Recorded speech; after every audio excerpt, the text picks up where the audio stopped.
I want to preface this by saying I don't understand Five Nights at Freddy's. Wait, I don't understand Five Nights at Freddy's yet. Five Nights at Freddy's is a series of survival horror games that are, by most accounts, pretty simplistic. Created by one solo indie developer, they've kind of taken the world by storm, and the mystery surrounding them and their story of development has captured audiences for years. But the games aren't just that. They've spurned books, tens of thousands of Let's Plays, merch, and even more memes. The cultural impact that this series has had far surpasses the original games themselves. The simple horror experience has been dwarfed by the massive societal influence that these games have to offer. But again, I say, I do not understand. Why? When you see the spread of these games like a virus taking over or a weed capturing a garden, it's easy to just brush it off and push by it. But I don't want to do that. I want to make sense of all of it. I decided that I would deal with this lack of understanding the only way I know how, by consuming and analyzing every piece of media that I could get my grubby little hands on. You may have clicked on this video out of pure interest, morbid curiosity, or with great reservations. If you're like me and don't understand where this came from, the point of these games, or why they're still around, then come and take a serious, in-depth look with me. If you're not like me and have been fascinated with this series from the start, then watch me as I descend into madness.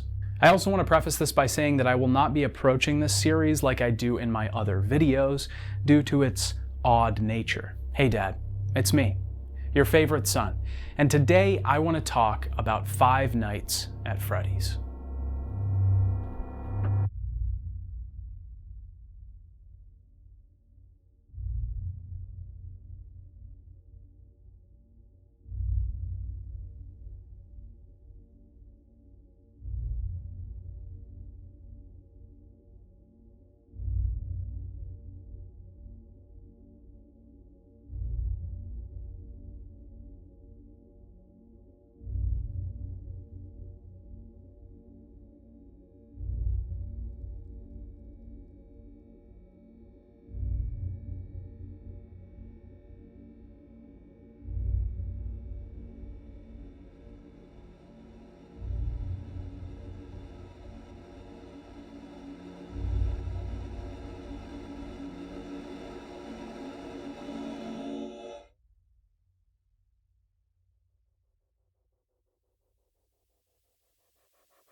I figure if we're going to start this investigation off right, we should start with the man that began it all. Scott Cawthon was born in Houston, Texas on June 4th, 1978. He began making games as a child after his mother bought him a piece of software called Click and Play. He made his first game called Doofus and fell in love with game design. He graduated from the Art Institute of Texas and began making indie games on his own. One of his older known projects was called RPG Max and seems to be some sort of clone to RPG Maker. He has tons of other indie games under his belt, most that are lost to time. Games like Bogart and Bogart 2, The Return of Bogart, The Misadventures of Siegfried the Dark Elf on a Tuesday Night, Legacy of Flan, Legacy of Flan 2, Flan Online, and Legacy of Flan 3, Storm of Hades. It should also be noted here that Scott is a devout Christian. You're probably wondering why I'm even mentioning this, but it's an important part of the story. You see, while Scott was chipping away making dozens of indie games trying to see what worked,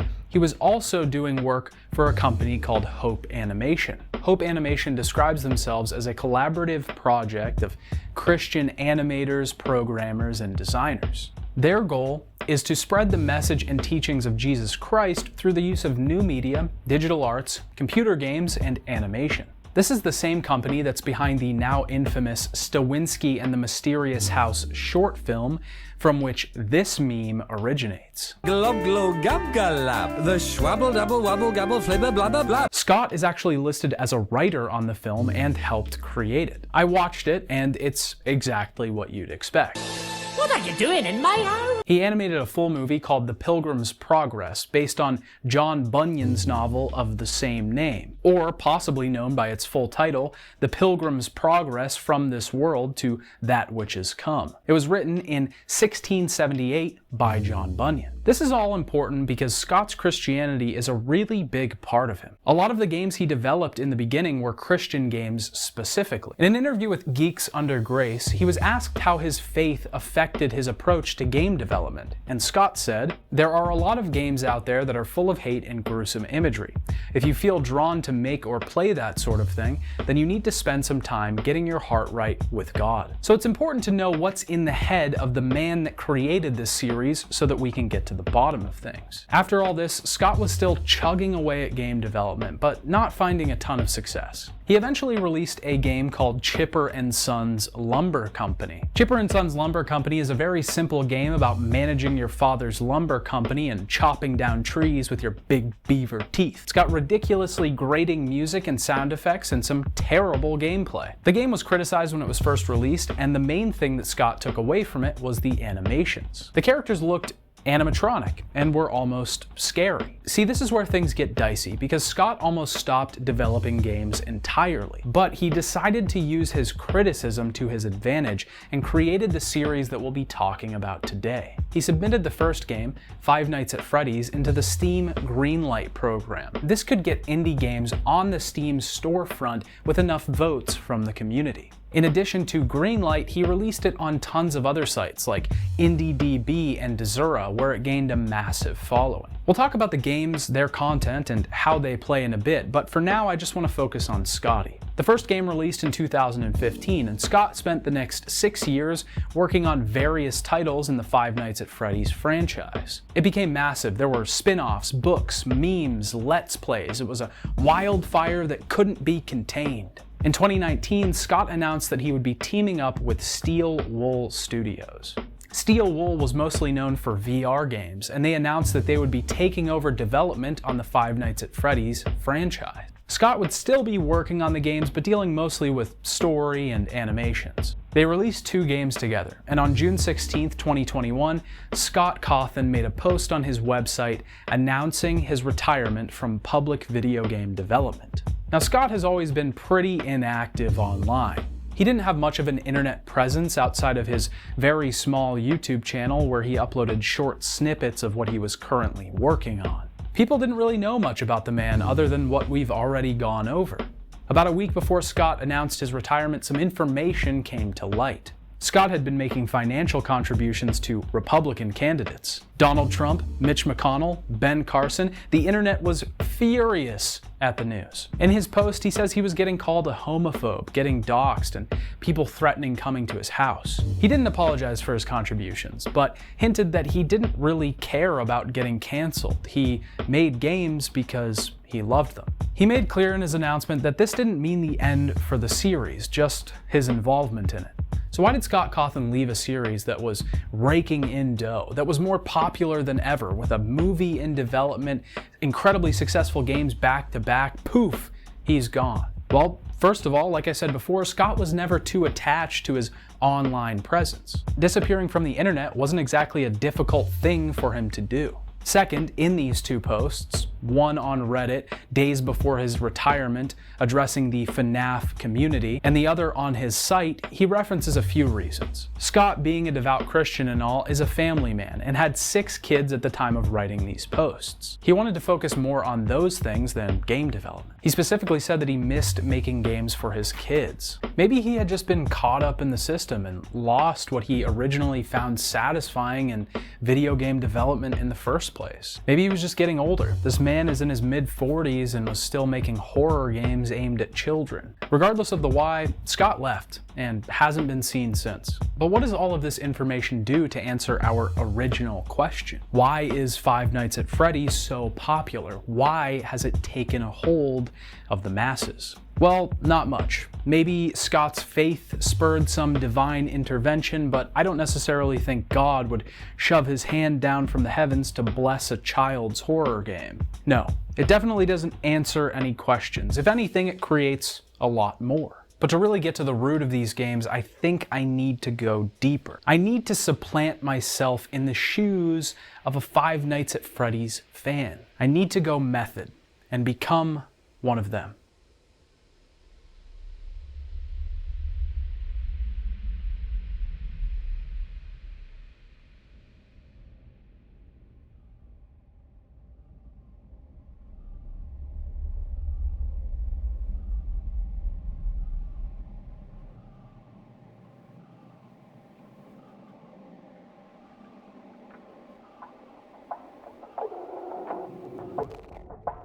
Okay.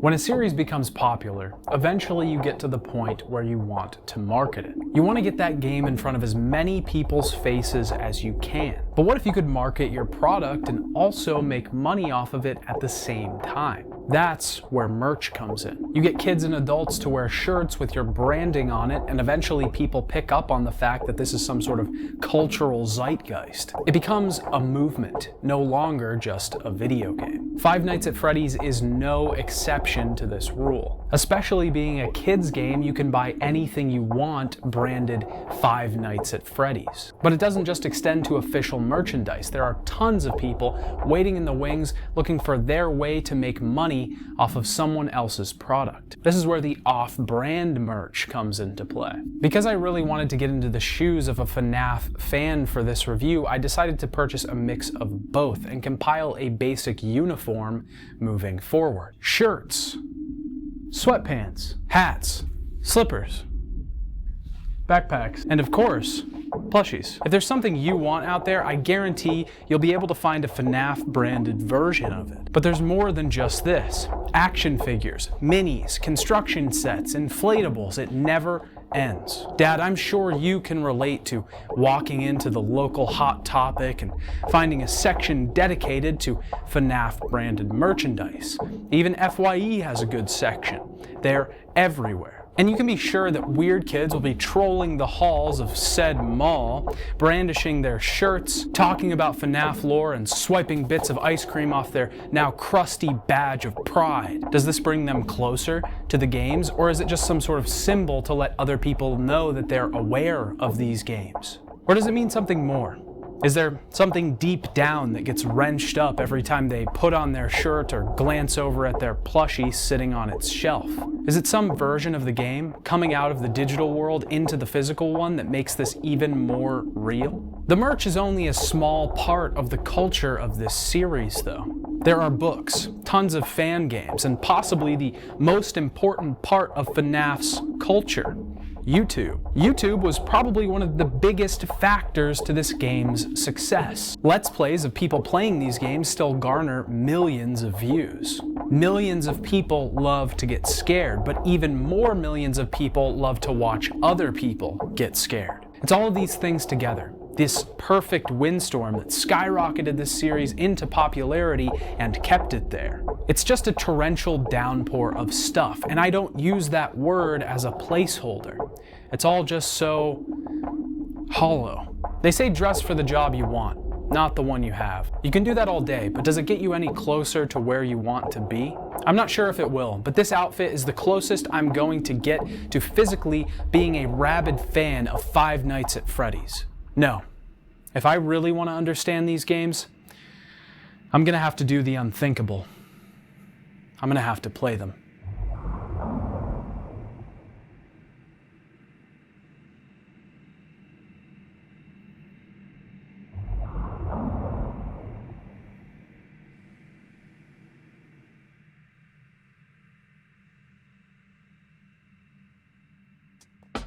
Five Nights at Freddy's are first and foremost horror games. In the simplest of terms, these games put us in the shoes of someone trying not to get killed by haunted/possessed animatronics. The game mechanics are usually very simplistic, at least that's how it started. In the first game, you're a security guard tasked with overlooking Freddy Fazbear's Pizzeria, a knockoff of Chuck E. Cheese. You have to manage the building's power, but can check the cameras to keep an eye on the animatronics. Across the 4 nights, the animatronics will get more aggressive, and you'll be forced to close the doors to the office so the animatronics can't get in. If they do get in, you get a particularly loud and violent jump scare. Most games are some variation of this, with new casts of animatronics and characters, different locations, and slightly changed mechanics. The second game in the series introduced the idea of vents that had to be checked. The third game introduced distracting enemies with sounds, and the fourth game allowed you to move around a location and hide. Other games in the series, Sister Location, Help Wanted, and Security Breach,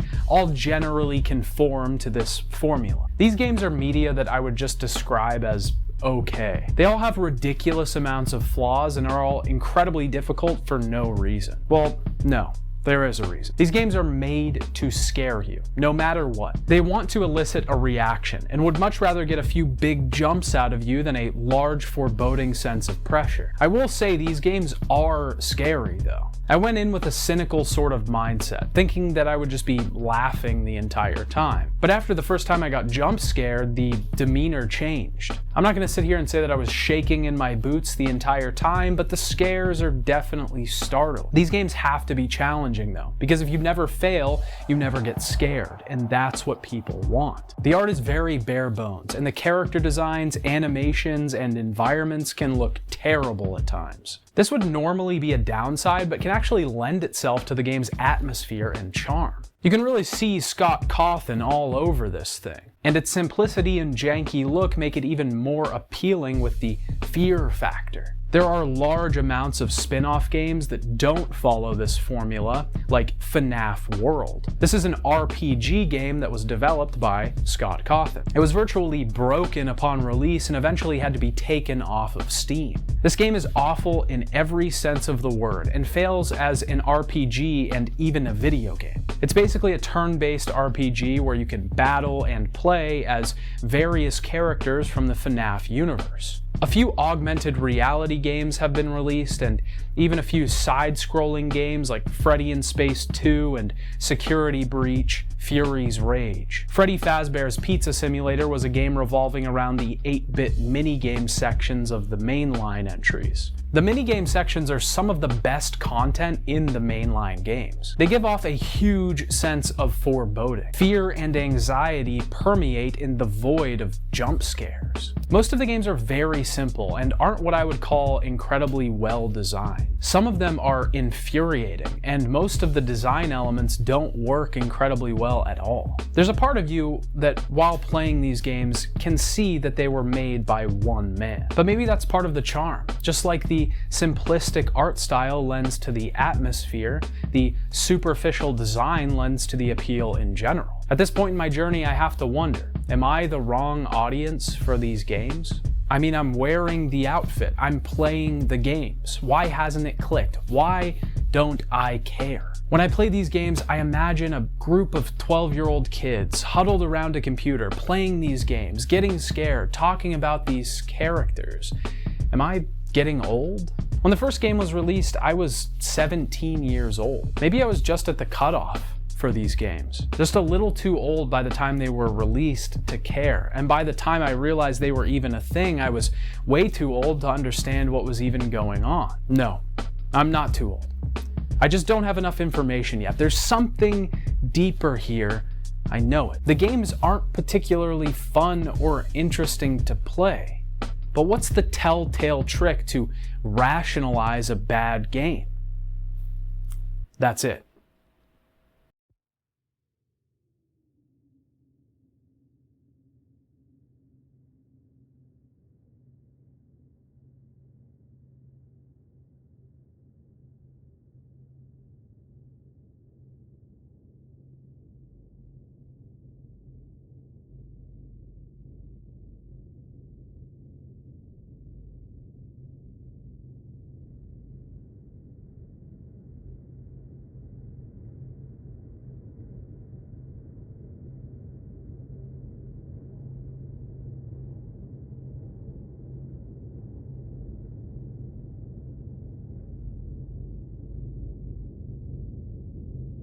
One of the biggest draws to the FNAF series is the mystery behind it all. Hundreds of videos have been made about the lore of the series and what its implications are for the games in general. Play the meme now.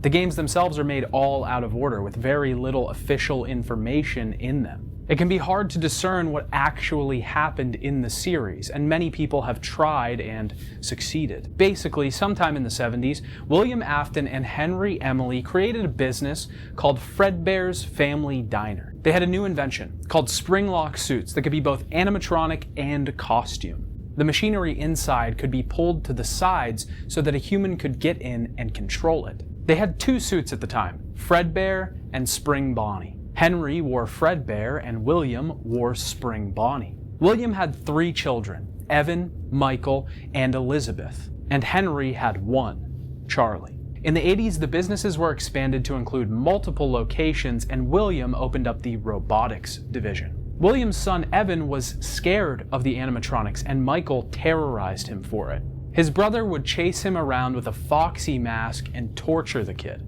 One night, Michael and his friends put Evan in the mouth of the Fredbear animatronic, and it bit him. He went into a coma and eventually died, possessing Fredbear. Whenever a child is killed by one of the animatronics, its soul transfers into it. This whole event broke William, and he wanted to find a way to fix his son and learn more about the possession. He built a new animatronic called Circus Baby that was designed to kill a child and transfer its soul into her. Unfortunately, Elizabeth, William's daughter, loved Circus Baby and was accidentally killed by it, transferring her soul into the animatronic. Circus Baby's Pizza World, a new location, was shut down because of her death. William was kicked out of the business by Henry, and he believed that William would seek revenge. Henry designed his own animatronic, the Marionette, to protect his daughter Charlie. One night, the Marionette was locked away, and Charlie was killed by William. There's some intricacies to the rules of possession regarding the Marionette that I won't go into here because it's a bit wonky and mostly unexplained. Charlie possesses the Marionette, and at some point William kills 5 more children and is taken in by the police. They can't find the bodies though, so he's just being held. The bodies are actually in the new animatronics at the recently opened Freddy Fazbear's Pizza location. At the end of FNAF 2, the security guard watching the place is killed, probably resulting in the Bite of 87. Now we're up to the events of FNAF 1. Where Mike Schmidt has recently taken a job to patrol the recently reopened Freddy Fazbear's Pizzeria. Mike Schmidt is probably Michael Afton, at this point searching for clues to his father's crimes. William tries to cover up his crimes and is attacked by the souls of the children he killed. He gets into the Spring Bonnie suit to protect himself, but is killed when the spring lock mechanism malfunctions. He then possesses Spring Bonnie and is trapped in a walled-off room by Henry. The Funtime animatronics that William created are then being held underground, and Michael goes to seek them out. He's tricked into letting them escape by Circus Baby. Circus Baby leads him to the scooping room, where animatronics machinery is scooped out by some mechanism. This is done to Michael though, and a part of him is removed. The Funtime animatronics assemble themselves into one being, one consciousness, called Innard. They inhabit the leftover space inside Michael and escape when Michael goes to the surface. Innard tries to reassemble itself after they kick out Circus Baby, who is still inhabited by Elizabeth. Innard then becomes Molten Freddy, and Circus Baby becomes Scrap Baby. We jump forward to 2023, to the events of FNAF 3. Everything that happened is just considered urban legend, and one of the old locations has been turned into a haunted house called Fazbear's Frights. The owners found Springtrap and are using it as an attraction, not knowing that the soul of William Afton is trapped inside. Michael is working at the haunted house and tries to burn it down to destroy his father's soul. It doesn't work, and Scrap Baby, the Marionette, Molten Freddy, and Springtrap are all free. Henry finally opens a new pizza location to try and end all of this.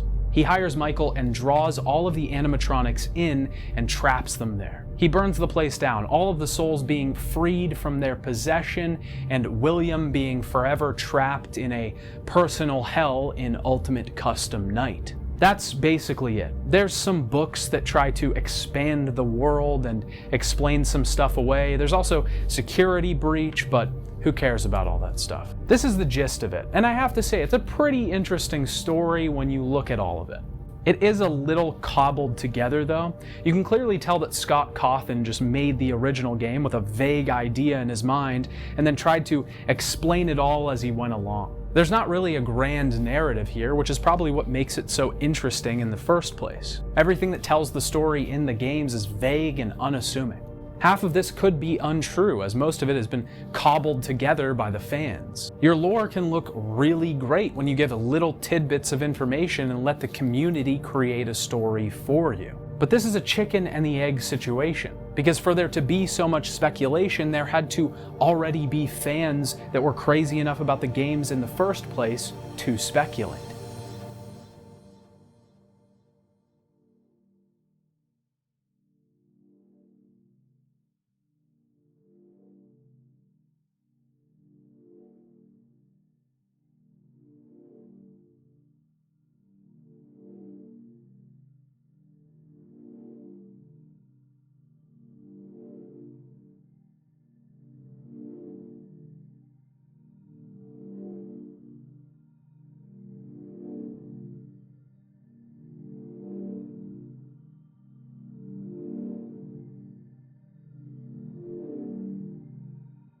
I started writing this script back in December 2021. I wanted to figure out a way to tackle this series because it genuinely made no sense to me. I stopped and started this script so many times because I didn't know how to go about it.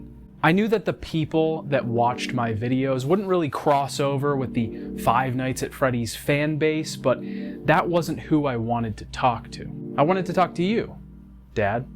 I didn't understand these games, and I'll be honest, I don't think that making this video brought me any closer to understanding why people love these games or what makes them so popular. Is it the emotions that are forcibly elicited while playing these games?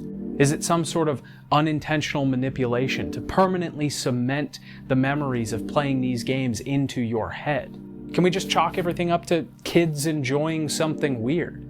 Is it the mystery and promise of lore answers that are keeping people interested?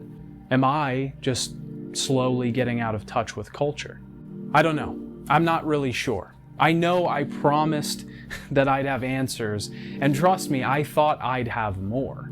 Maybe this is one of those things that doesn't need explaining, or maybe it just isn't targeted at me. I mean, I'm trying to figure out the popularity of a video game series created for children. Five Nights at Freddy's is probably just one of those things that happen. It came at the perfect time, during an era when PC horror games were flourishing. Let's Plays made any random, slightly spooky PC horror game incredibly popular. For a moment. Cawthon's work ethic capitalized on this, and he managed to churn out a bunch of games right after. Back all of that up with a story that's easy to get lost in, and you have a recipe for success. One thing I can say that I've learned is there's nothing personally offensive here. I can see why someone, particularly a young child, would enjoy these games. I know that if I was 12 years old when the first game was released, I would have been all over it.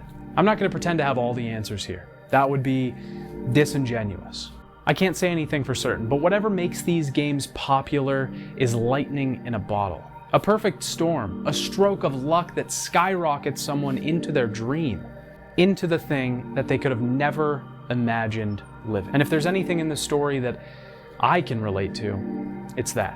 Whether you learned something here today or not, thank you for going on this journey with me. Bye, Dad.